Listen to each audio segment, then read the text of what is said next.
Welcome back. In the last section, we talked about how we have google.com, and if we enter an IP address, we essentially get all these files from Google. So if we look back at the diagram that we had, we see here that the Google servers just send us a couple of files, which are HTML, CSS, and JavaScript. Again, something that we'll cover later on. But for now, based on that knowledge, we should be able to break Google. So let's play with something.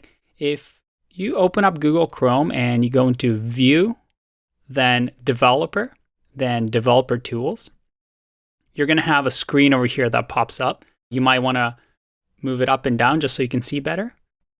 Let me just scroll this down a bit so you can see. You'll see over here that there's a little icon on the left with a pointer and a window. If you click on that and now go to the website, you'll see it selects a bunch of different things. So it's just an element selector. So let's just click on this. So when I click on this, it takes me to the part of the HTML file that essentially tells Google to put in Google search here. So based on that, we can do something fun. We can get the value over here of Google search, and let's change it to Andre search. Press enter. Look at that. We now just changed Google to have Andre search over here. That's very, very cool. I want you to play around with that and see what you can do. For example, if I now select this and I'm just like, I don't want this, I'm going to press the delete key and just delete it. Look at that. I can delete that. Okay, I don't like that either. I'm going to press delete on that as well. And let's see. You know what? I want the entire website. I want this entire body thing gone.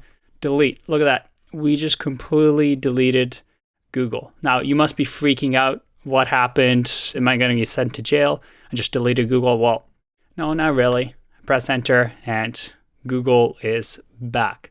Now, why is that? Well, if we go back to our diagram, we have Google servers and we were playing around with one of these files and we just modified it. We essentially just said delete, delete. So Google was gone. But when I made that request again, Google servers, no problem. We have these files. They send these files all over again back to the server.